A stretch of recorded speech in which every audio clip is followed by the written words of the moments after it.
Hello friends, मैं हूं सन्मय प्रकाश और आप देख रहे हैं यूट्यूब चैनल सरकारी जॉब न्यूज़। कई इंपॉर्टेंट टॉपिक है आपके एग्जामिनेशंस के लिए, जैसे ग्लोबल टीबी रिपोर्ट 2023 आई है, उसमें चौंकाने वाले आंकड़े हैं भारत के लिए, उस पर बात करेंगे। डीप फेक काफ़ी चर्चा में रहा है, उसके बारे में जानेंगे। और भी कई क्वेश्चंस हैं, कई इंपॉर्टेंट, उस पर बात करेंगे दोस्तों। तो शुरू करते हैं।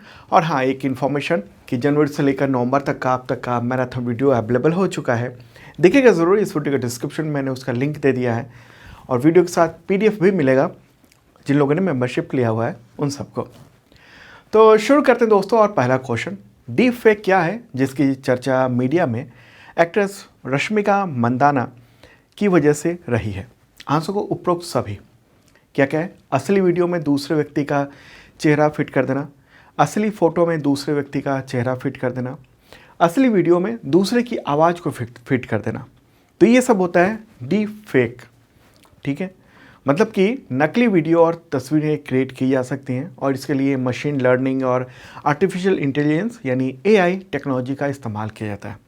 तो स्पष्ट रूप से अगर समझें तो डीप फेक जो है वो कोडर डिकोडर तकनीक पर आधारित है। आजकल मार्केट में बहुत सारे ऐसे ऐप हैं जिससे डीप फेक वीडियो या फ़ोटो बनाया जा सकता है। तो ये जो रश्मिका मंदाना वाला जो मामला है वो क्या है, अभी कुछ वक्त पहले, हो सकता है आपने भी ये वीडियो देखा होगा। ओरिजिनल वीडियो ये है और इस पर रश्मिका मंदाना का फ़ोटो यानी चेहरा फिट कर दिया गया और ऐसा लगा जैसे रश्मिका मंदाना का ये फ़ोटोग्राफ है। तो इस पर काफ़ी चर्चा हुई, बहुत ज़्यादा। सरकार ने भी इस पर चिंता जताई और जनता ने भी चिंता जताई। ठीक है, नवंबर में ही ये मामला सामने आया। वैसे ये डीप फेक का वीडियो जो है ना, डीप फेक का मामला कोई नया नहीं है।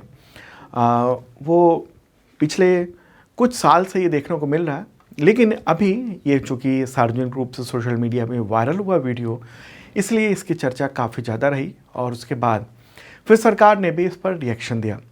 केंद्रीय इलेक्ट्रॉनिक्स और प्रौद्योगिकी मंत्री जो हैं, आईटी मिनिस्टर राजीव चंद्रशेखर, तो उन्होंने कहा सोशल मीडिया प्लेटफॉर्म से किस तरह के जितने वीडियो हैं उन सबको हटा दिया जाए, नकेल कसा जाए। और उन्होंने ये भी कहा कि जो सोशल मीडिया प्लेटफॉर्म को ये कहा कि जो आईटी नियम है उसका पालन होना चाहिए और इस तरह के गलत जो वीडियोस हैं वो सब सामने ना आना चाहिए, वो दिखना नहीं चाहिए और इस पर कानूनी कार्रवाई की जाएगी। ठीक है, अब सवाल ये होता है कि एआई से बने हुए जो डीप फेक वीडियो हैं उसको कैसे पहचाना जाए।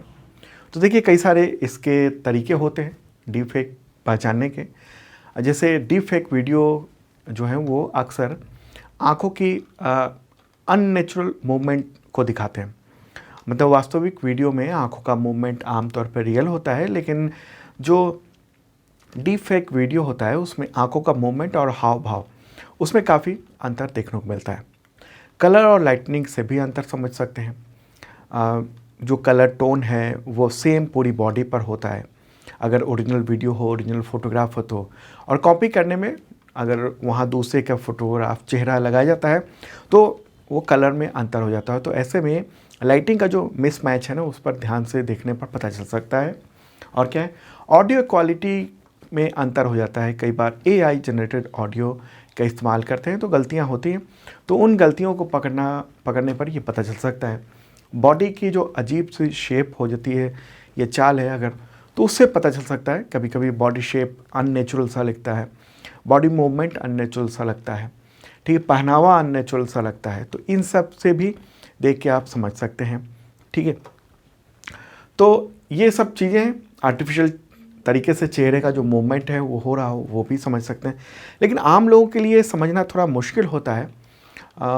लेकिन इन सब चीज़ों को ध्यान देकर एआई से बने जो डीप फेक वीडियो हैं और फोटोग्राफ हैं उसको पहचाना जा सकता है। ठीक है, तो मुझे लगता है इस मुद्दे पर आप बात समझ चुके होंगे। एग्जामिनेशन के लिए ये इम्पॉर्टेंट है क्योंकि काफ़ी चर्चा हुई है और तमाम अखबारों ने इस पर प्रकाशित किया है खबरें। चलिए आगे बढ़ते हैं। अगला क्वेश्चन, संसद का शीतकालीन सत्र कब से शुरू होगा? तो आंसर होगा 4 दिसंबर से। कब से कब तक? 4 दिसंबर से 22 दिसंबर तक ये आयोजित होगा। 19 दिनों का होगा और 15 बैठकें होंगी और नए संसद भवन में होगा। तो ये भी कह सकते हैं कि इस बार का जो शीतकालीन सत्र है वो पूर्ण सत्र जो नए संसद भवन में होने वाला है वो पहला ऐसा सत्र होगा। ठीक है, पिछला जो सत्र आयोजित किया गया था विशेष सत्र, वो शुरुआत तो पुराने संसद भवन में हुई थी, लेकिन उसको बाद में फिर शिफ्ट किया गया था नए संसद भवन में।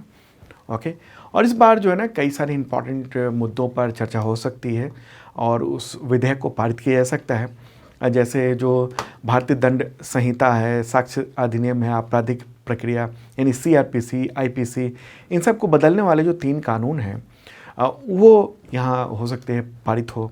मुख्य चुनाव आयुक्त और चुनाव आयुक्तों से संबंधित जो बिल है उस पर भी चर्चा हो सकती है।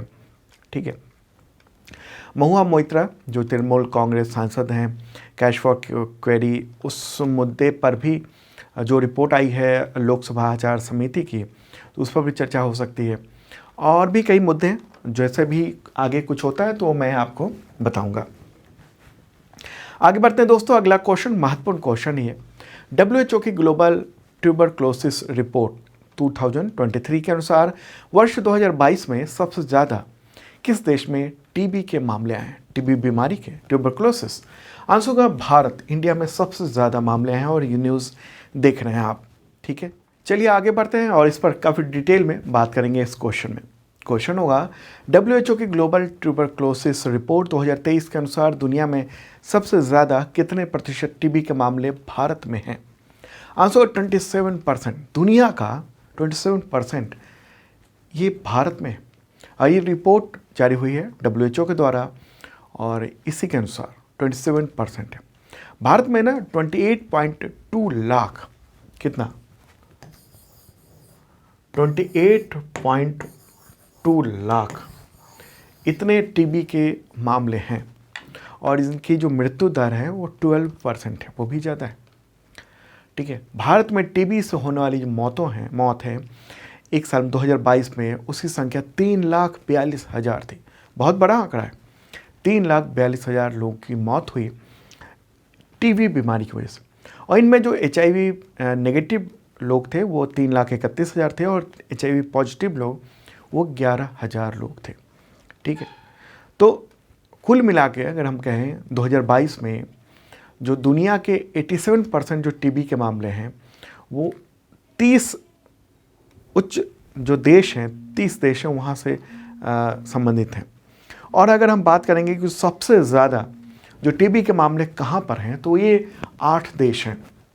यहाँ पर भारत में 27% है, इंडोनेशिया में 10%, चीन में 7.1%, फिलीपींस में 7%, पाकिस्तान में 5.7%, नाइजीरिया में 4.5%, बांग्लादेश में 3.6%, कांगो जो DRC कांगो कहेंगे, डेमोक्रेटिक रिपब्लिक ऑफ कांगो, वहाँ 3% टोटल दुनिया के मामले का है।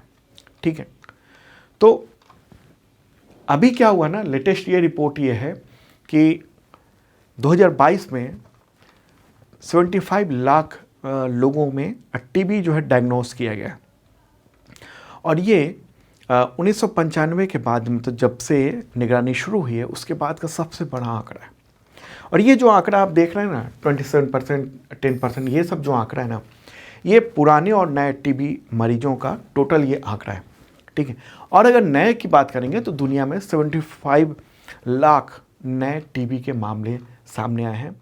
और अभी मल्टी ड्रग रेजिस्टेंस टीबी जो है ना, यानी MDR टीबी, वो सार्वजनिक स्वास्थ्य के लिए बड़ा खतरा बना हुआ है। MDR टीबी क्या होता है? मतलब हुआ कि किसी ने टीबी की बीमारी का इलाज शुरू किया और पूरा नहीं किया इलाज, और फिर टीबी जो है ना उसमें उस दवा के खिलाफ प्रतिरोधक क्षमता आ गई, तो ऐसे को ठीक करना बड़ा मुश्किल होता है। ठीक है, और ऐसे मामले भारत में 1.1 लाख दर्ज किए गए हैं। ठीक है, तो ये एक इम्पॉर्टेंट बात है जो कि पूरा देखा आपने, ये पूरी रिपोर्ट जो है वो देखी आपने। ठीक है, कि यहाँ पर कितने पेशेंट्स हैं। टीबी के बारे में बात करें, हिंदी में कहते हैं तपेदिक, एक जीवाणु संक्रामक ये रोग है और मुख्य तौर पर माइक्रोबैक्टीरियम ट्यूबरक्लोसिस उसके कारण होता है। फेफड़े को प्रभावित करता है, लेकिन शरीर के अन्य हिस्सों को भी प्रभावित कर सकता है। मुख्य तौर पर फेफड़े पर होता है, लेकिन बाकी जगह भी हो सकता है। और जब व्यक्ति खांसता है, छींकता है, तो हवा के माध्यम से ये फैलता है। चलिए आगे बढ़ते हैं, अगला क्वेश्चन लेते हैं। उससे पहले बताऊं कि जो आप देख रहे हैं उसका PDF हिंदी और इंग्लिश दोनों लैंग्वेज में अवेलेबल है। इस वीडियो के डिस्क्रिप्शन में आप चेक कर लेना। और हाँ, अगर आप एग्ज़ामिनेशन की तैयारी करते हैं तो उन सब के लिए करेंट अफेयर्स शानदार होता है, यहाँ पर उसकी तैयारी हो सकती है। इस मेंबरशिप प्लान के ज़रिए बहुत मामूली सी रकम है, इसका प्राइस है बहुत मामूली सा, और इसके ज़रिए अगले 1 साल तक यानी 365 दिनों तक आप करेंट अफेयर्स का PDF प्राप्त कर सकते हैं और टेस्ट सीरीज़ मॉक टेस्ट दे सकते हैं करंट अफेयर्स का। PDF जो है ना वो वीकली, मंथली, क्वार्टरली, ईयरली होता है, और मॉक टेस्ट भी होता है डेली, वीकली और मंथली, ठीक है, करंट अफेयर्स का। और वो PDF कई तरह के होते हैं, वन लाइनर होता है, MCQ होता है, MCQ नोट्स होता है, और उस PDF में आपको वीडियो का लिंक भी मिल जाता है ताकि आप चीज़ों को समझ सकें। जैसे पिछला वाला वीडियो था उसको आपने समझा विजुअली ऐसे, ठीक है। और इसी मेंबरशिप के साथ इतने तरह के एग्जामिनेशन के टेस्ट सीरीज़ भी अवेलेबल हैं और वो फ्री में है इसी मेंबरशिप के साथ। देखिए ज़रूर इस वीडियो के डिस्क्रिप्शन में, और तमाम एग्जामिनेशन के जो टेस्ट सीरीज़ हैं उसमें सभी तरह के सब्जेक्ट के क्वेश्चंस होते हैं। ओके, और ये हेल्पलाइन नंबर भी है, आप चैट कर सकते हैं व्हाट्सएप पे।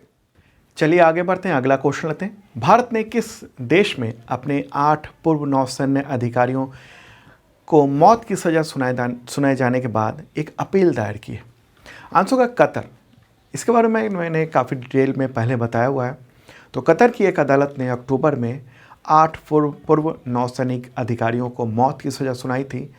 अब भारत ने इस पर अपील दायर की है और विदेश मंत्रालय ने इसके बारे में 9 नवंबर को जानकारी दी है। विदेश मंत्रालय के प्रवक्ता का ये कहना है कि कतर का जो फैसला है वो गोपनीय है और प्रथम दृष्टया अदालत ने जो फैसला सुनाया है और उसको कानूनी टीम के साथ साझा किया गया है और सभी कानूनी विकल्प पर विचार किया जा रहा है। और कतर के अधिकारियों के साथ भी, उनके साथ भी विदेश मंत्रालय जो है वो कांटेक्ट में है, ठीक है, परिवार के सदस्यों के साथ भी कांटेक्ट में है।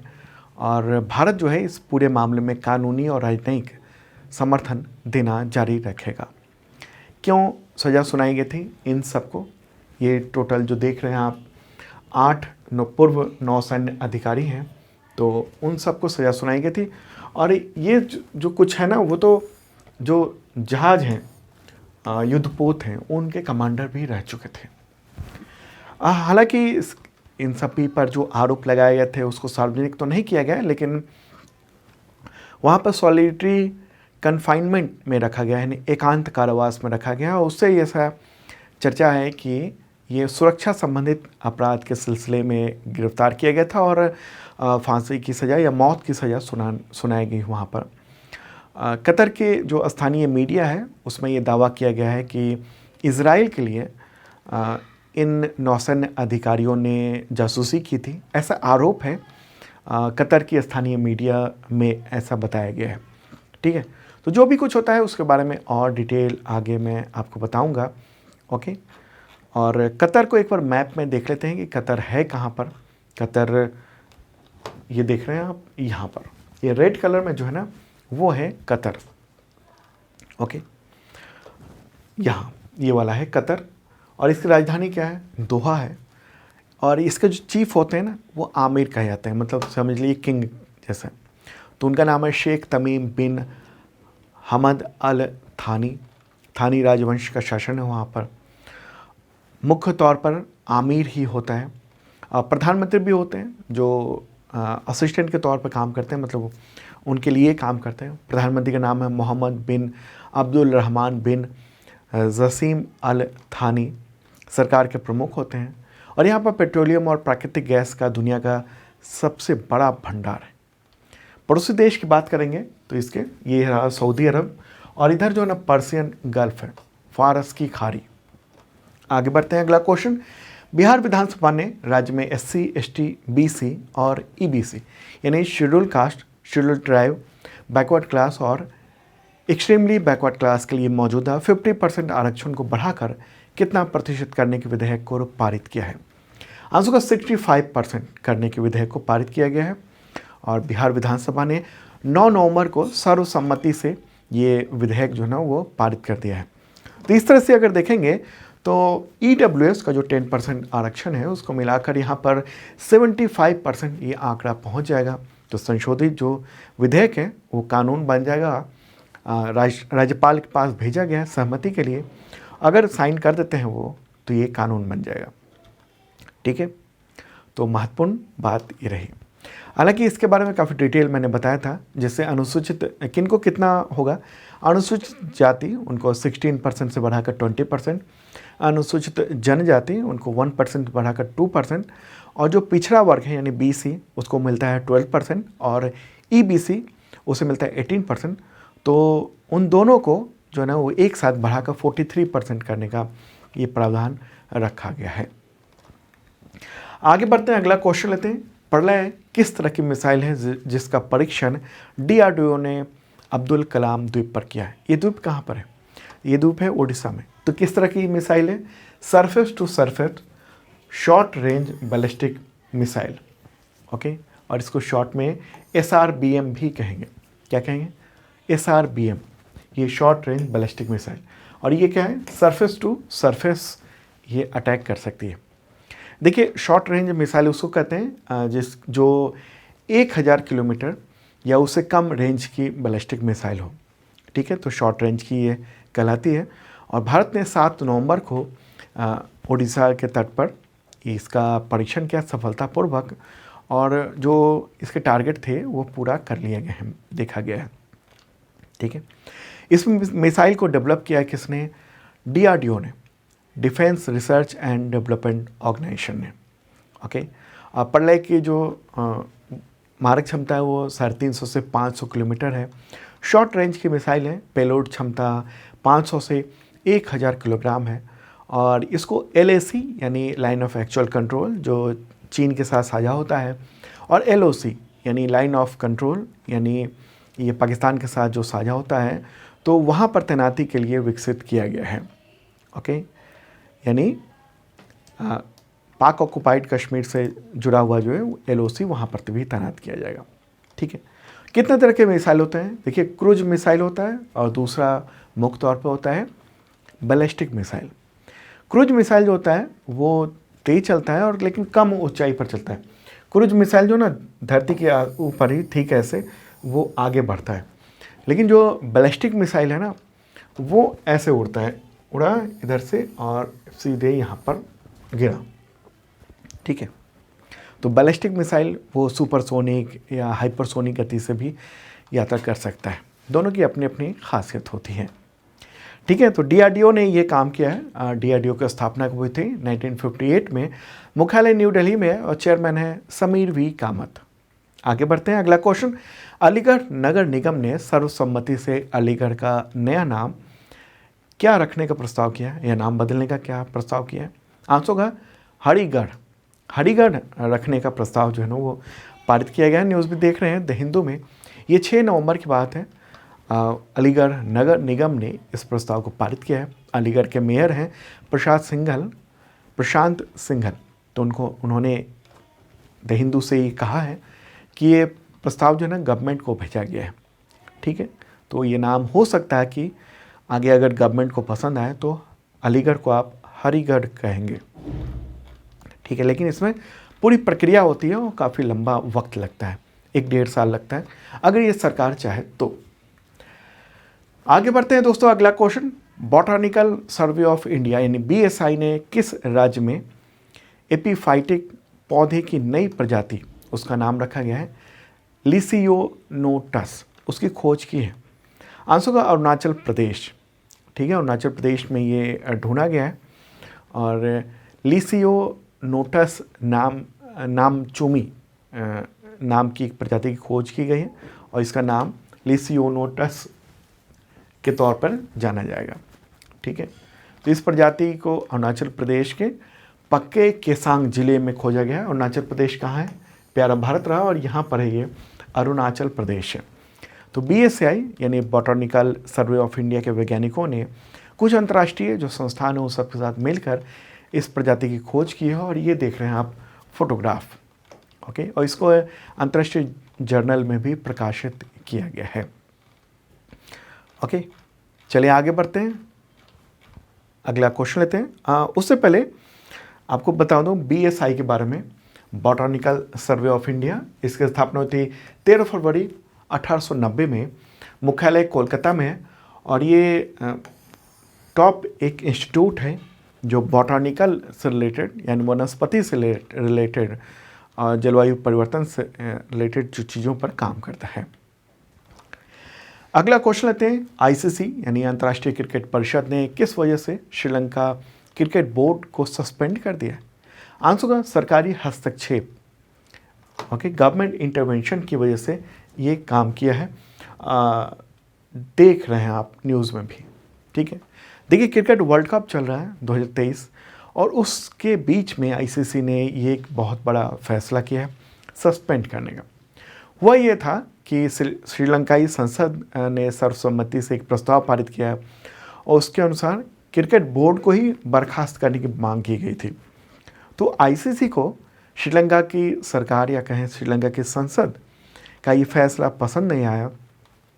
आईसीसी का ये कहना है कि जो क्रिकेट बोर्ड है वो स्वायत्त तरीके से चलने चाहिए और सुनिश्चित किया जाना चाहिए कि बोर्ड की कार्यप्रणाली या क्रिकेट प्रशासन में सरकार का कोई दखल ना हो।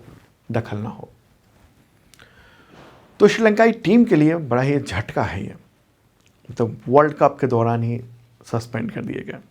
आगे बढ़ते हैं, अगला क्वेश्चन, शांति और विकास के लिए विश्व विज्ञान दिवस कब मनाया जाता है? आंसर होगा 10 नवंबर को। उद्देश्य यही है कि समाज में विज्ञान की जो महत्वपूर्ण भूमिका है उसके उभरते जो वैज्ञानिक मुद्दे हैं उस पर बहस हो, चर्चा हो, और इसको यूनेस्को ने घोषित किया हुआ है इस दिवस को। अगला क्वेश्चन, राष्ट्रीय शिक्षा दिवस कब मनाया जाता है? National education day. आंसर 11 नवंबर को।